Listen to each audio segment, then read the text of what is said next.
Torah portion begins Leviticus, the first chapter this week, and it's talking about the offerings, the sacrifices, the approaches to God. How many of you been in the Zaymart class? Good. Okay. All right, quite a few. Well, those that have been through the Zaymart class understand a little bit more about the portion that we have tonight, but I'm going to try to break it down a little bit more simpler if I can. The first sacrifice, basically, that we are speaking of tonight, goes from Leviticus 1 through the chapter 5, and it talks about the burnt offering, a grain offering, a well-being offering, a sin offering, and a trespass offering. Let's see, what is that? Restitution.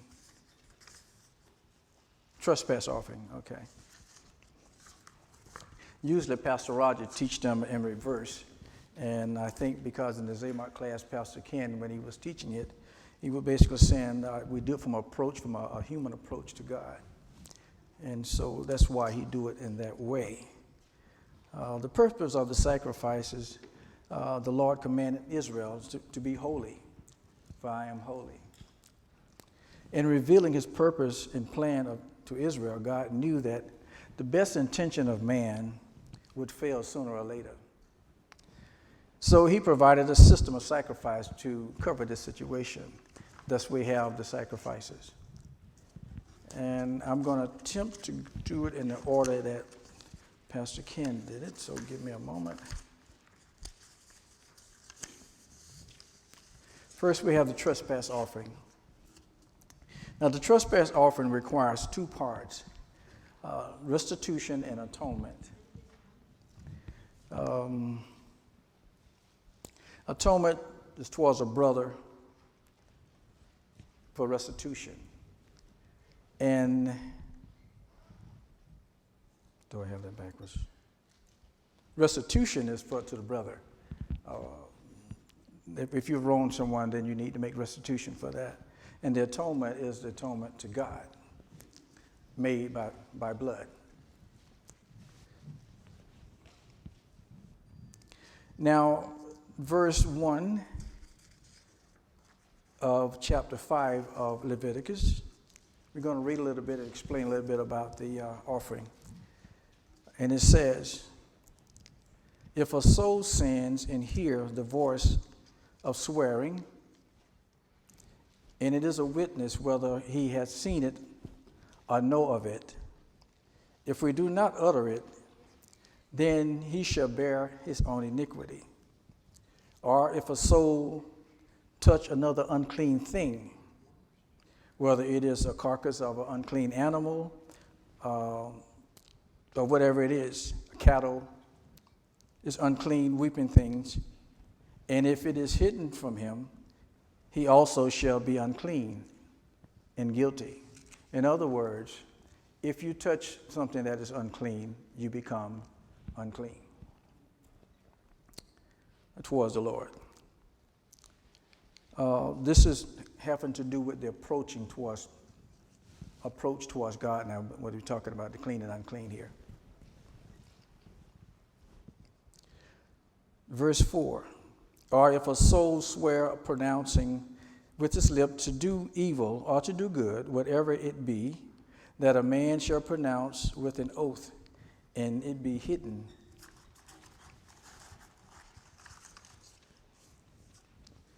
The Lord could, wait a minute, excuse me.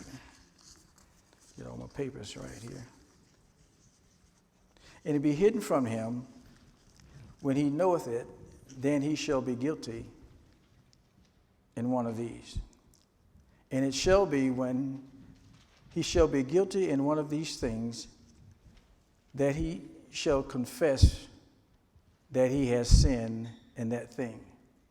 Verse 6, and he shall bring his trespass offering before the Lord, unto the Lord, for his sins which he had sinned, a female from the flock, a lamb or a kid, a goat, for a sin offering, and the priest shall make atonement for him concerning his sin.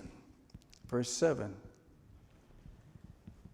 And if he be not able to bring a lamb, he shall bring for his trespass offering, which he has committed, 2 turtle doves and 2 pigeons unto the Lord, one for a sin offering and other for the burnt offering. But if he is not able to do that, then he would bring 2 turtle. Am I reading that again? Verse 11.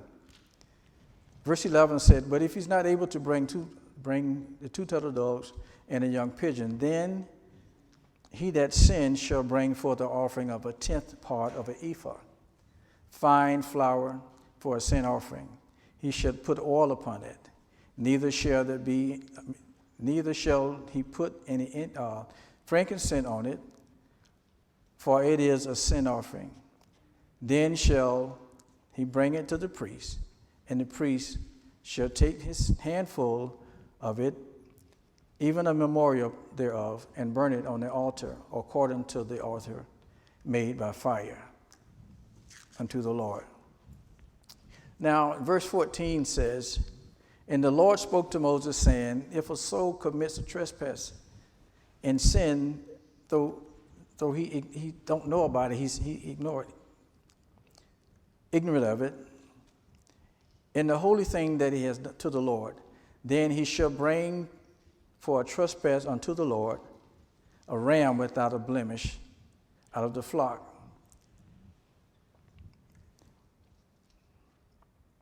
with the estimate of a shekel of silver, after the silver of the sanctuary, for a trespass offering. In verse 16, it said, he shall make amend for the harm that he has done in this holy thing, and shall add a fifth, or either 20% of thereof, and give it to the priest, and the priest shall make the atonement for him with the ram on the trespass offerings, and he shall be forgiven. Now what he's saying here is, if there's a sin that you have done, you're unaware of it as well, and you become aware of it, then you need to have the atonement. And if there's any thing that need to be restituted, to give restitution of it, then you need to do that as well. And that is a fifth of whatever that you will be giving back. So that means it's 20%. And that is our trespass offering. The next one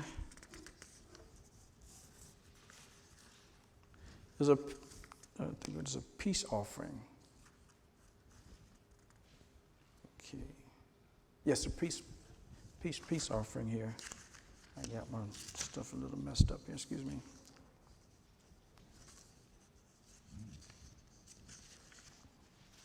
One second.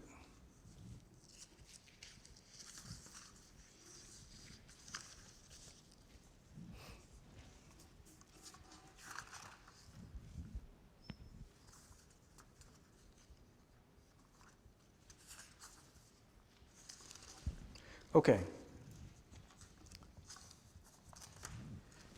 Okay, that's, I think I should have went the other way. Got backed up there. Okay. The next one is a peace offering. And we're looking at Leviticus, the 3rd chapter of Leviticus. This should be the 4th chapter.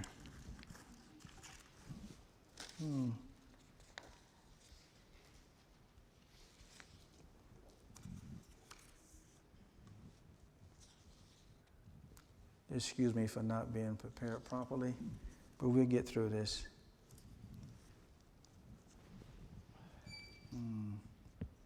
That's the 3rd chapter? Yes, this should be the 4th chapter. Someone want to read the first four verses of the chapter 4 for me?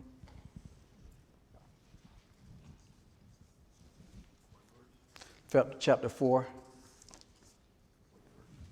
1 through 6, I think it is.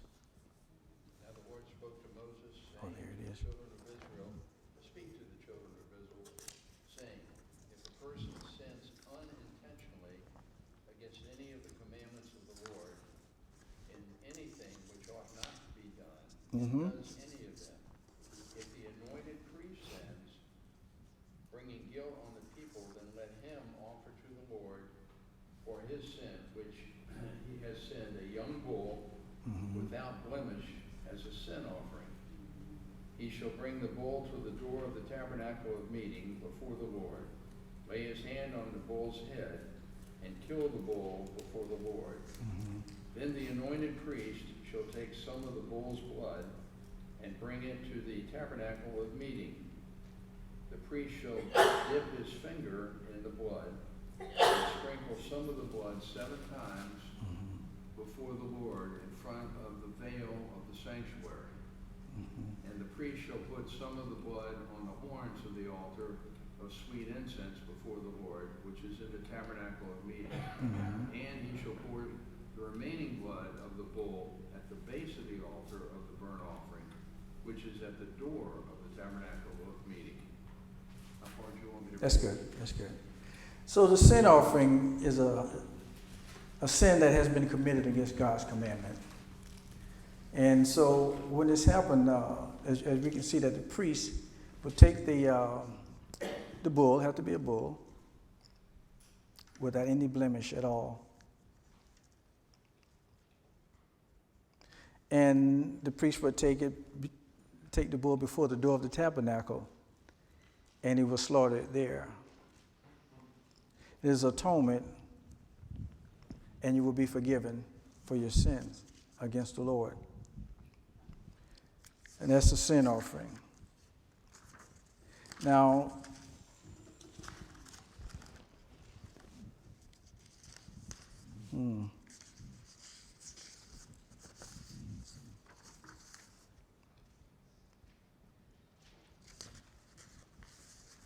boy, do apologize for you guys, but I really got this all messed up now. Okay. Yes, next is the peace offering, which is the third chapter, Leviticus. As Pastor Ken used to say, that it represents the price of communion with fellowship with God. A peace offering could be from the herd. It can be a goat or a lamb. And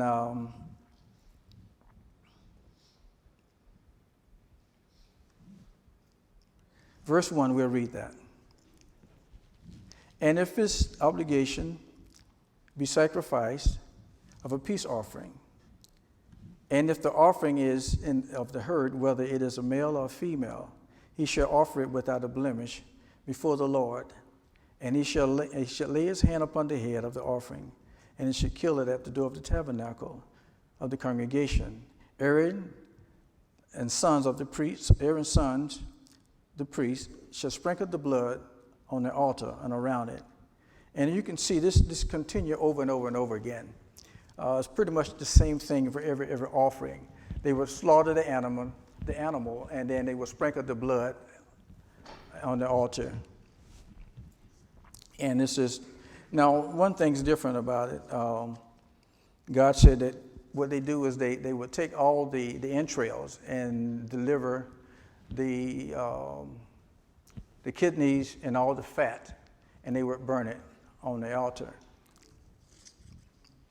as a smooth, savoring, sweet-smelling savor to the Lord. Now, and the Lord asked in verse 16, the priest shall burn them on the altar. It is the food of an offering made with fire, a sweet savoring. All the fat belongs to the Lord. In other words, he's saying that the children of Israel are not to eat any of the fat or the blood. The fat belongs to the Lord. And this is why it's burned on the offering for the Lord. Now, the next offering we have should be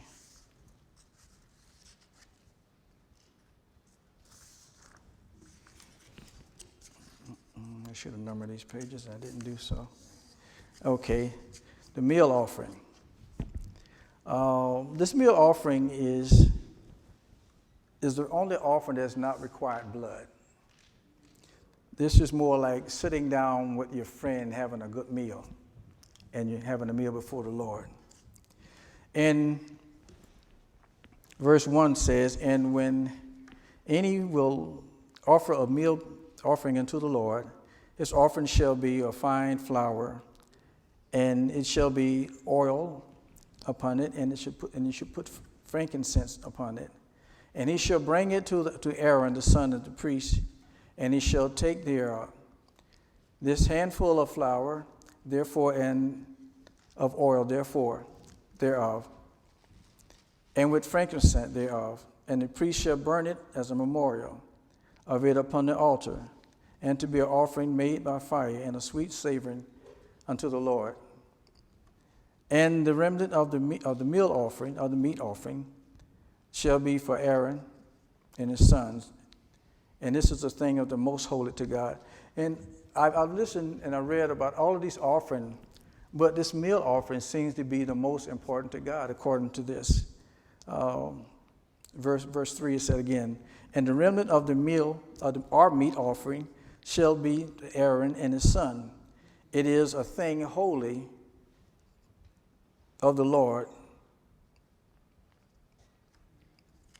made holy of the Lord in fire. This is his most important sacrifice or offering. The burnt offering. Now, the burnt offering is an absolute, fully consecrated to the Lord.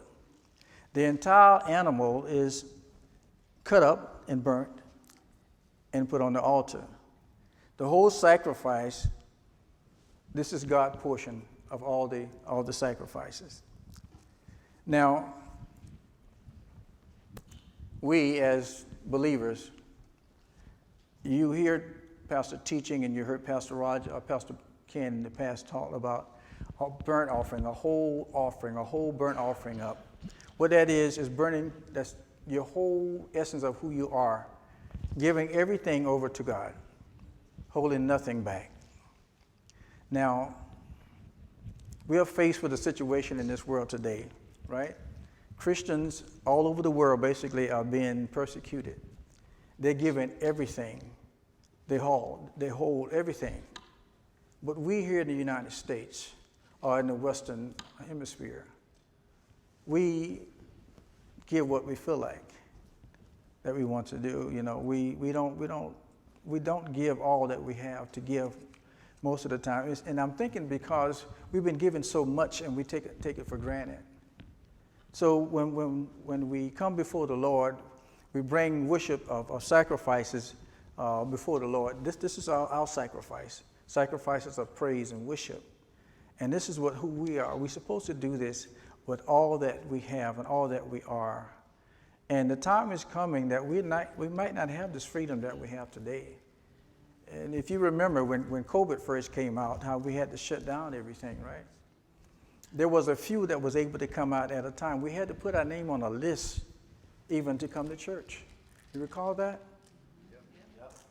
And now here we are. We have all the freedom in the world to come before the Lord and to worship. And we have forgotten the hunger that we had, that complete, full sacrifice, that whole offering that we was giving the Lord. And at that time, we had a lot of robust worship. Because most of the people that came out, they signed up early to make it here, to come before the Lord. And they was really serious and hungry. Today, we have the freedom to come when we choose or not. Excuse me a second. Yes. Yeah. Well, I have an interesting question. Say in the times ahead, that, people are getting killed and everything, and somebody sacrifices their life to save another person. Mm-hmm. Is that considered a sacrifice or a good work? I would say it could be good work. Why isn't it considered a sacrifice? I'm not saying it's not, I'm just saying I would just consider it's good work. A sacrifice to the Lord, basically, or for a friend, you can consider that. just for me, I would say it would be good work. I can't answer that outside of that. What do you think about it, Larry? Is that considered a good work? Or? I think the two words are different. When a person sacrifices his life for someone else, he willingly gives up his life. He's not trying to approach God. Right. That's what all these sacrifices are talking about. Well, I don't know that she mean with that type of sacrifice or not, but if you're trying to ask the question, is it part of what we're talking about tonight? That type of sacrifice? Okay, then that's a different sacrifice, because like Larry said, these sacrifices are approaches to God.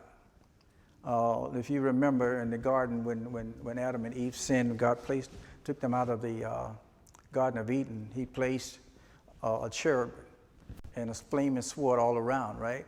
So man could not approach him freely anymore. You remember that? So these sacrifices now basically approach. Jesus have also paved the way that we can approach God. He said, I am the way, the truth, and the life. No one can approach the Father but through me. And when we put up the tabernacle every year, we basically teach that very thing from the beginning at the gate, that what they would normally sacrifice the animals, they would do that there, and all the way through up until the tabernacle, the ark. So that is the way. That is his way. So that is not basically that particular type of sacrifice. You can sacrifice your life for a friend, but I think that's a good deed more than a sacrifice. All right? So these offerings that God has made for man to approach him by basically was given to Israel. They are his witness. Okay? They are his witness. And today we are a witness also of his son Jesus. So we have the same type of obligation to be a sacrifice, a living sacrifice. You know, I think it says somewhere in the scripture about let your body not be used for a sinful purpose, to paraphrase it, that your body is a living temple of the Lord. So let's not allow your body to be used for sin or for the enemy. All right? So, as you can see, I did not prepare myself properly tonight, but I am still honored to come before you with the word. And I just want to say this. God is merciful. God is loving.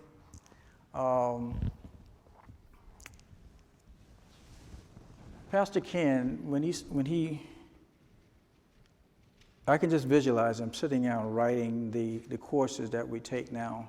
Most of you probably don't know him. God anointed him to write these Amart class and also the discipleship classes. To me, that was a great sacrifice, but it still was not a sacrifice approach to the Lord. Now, we have this truth that we can receive constantly. Pastor Roger teaching us from the Torah, from the Amart class, and the discipleship courses that we have here today. Now, God anointed Pastor Ken to write these courses for us. And if you haven't been through them, I think you should really, really go through it. Especially after I batched this up tonight. You really need to go to the Amart classes and get a better understanding. Because Torah is the beginning of teaching. It is. Torah really is the beginning of teaching. And the Amart class is a 2-year class. It takes you from the beginning to the ending. And if you haven't been through that, make it your business to go through it. Make it your business to go through it. You'll be surprised what the Lord would give you and revelations that you would receive.